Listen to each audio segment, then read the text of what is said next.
Welcome to my channel. இன்றைக்கி பார்க்க போகிற ரெசிபி பீட்ரூட் இடியாப்பம். வாங்க பார்க்கலாம். ஃபஸ்ட்டு நான் 2 பீட்ரூட் எடுத்திருக்கேன். நல்லா கட் பண்ணி நல்லா ஃபைன் பேஸ்ட்டாக அரைச்சி எடுத்துக்கலாம். இப்போ அதை ஃபில்ட்ரு பண்ணிக்கலாம். நல்லா தண்ணி ஊற்றி நல்லா ஃபில்ட்ரு பண்ணி நல்லா அந்த சக்கை தனியாக அந்த ஜூஸ் தனியாக எடுத்துக்கலாம்.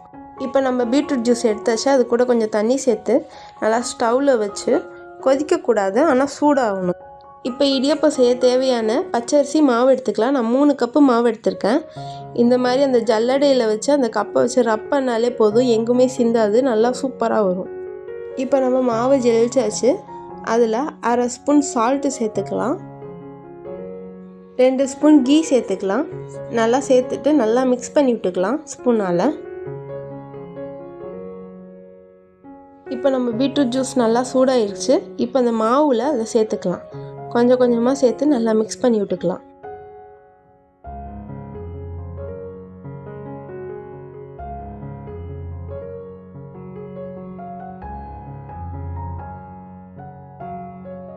இப்போ நம்ம இடியாப்ப மாவு ரெடி. பாருங்கள், இந்த பதத்தில் இருக்கணும்.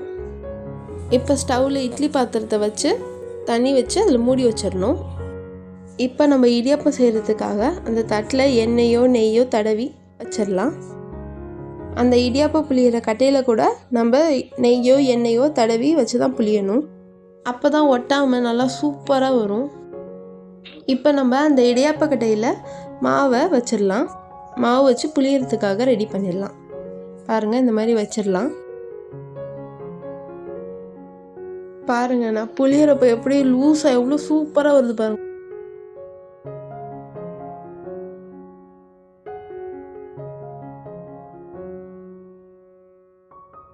இப்போ நம்ம இடியாப்பம் புளிஞ்சாச்சு. இப்போ வேக வச்சிடலாம்.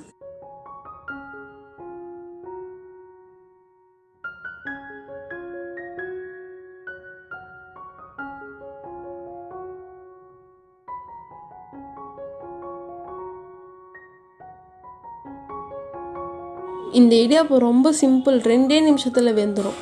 பாருங்கள், இப்போ நம்ம இடியாப்பம் வெந்துருச்சு. இப்போ எடுத்துக்கலாம். உங்களுக்கு எப்படி எடுக்கணும்னு எடுத்து காட்டுறேன். பாருங்கள், இப்படி லைட்டாக செஞ்சாலே போதும், எவ்வளோ சூப்பராக இருக்குது பாருங்கள் டக்குன்னு. இப்போ நம்ம கலர்ஃபுல்லான ஹெல்தியான இடியாப்பம் ரெடி. இது ரொம்ப சூப்பராக இருக்கும். குழந்தைங்களும் ரொம்ப பிடிக்கும். இந்த பிங்க் கலரில் இருக்குதுன்னு சொல்லிட்டு விரும்பி சாப்பிடுவாங்க. அது கூட தேங்காய் பாலும் வச்சுருக்கேன். தேங்காய் பால் ரெசிபி இன்னொரு வீடியோவில் வரும். தேங்க்யூ.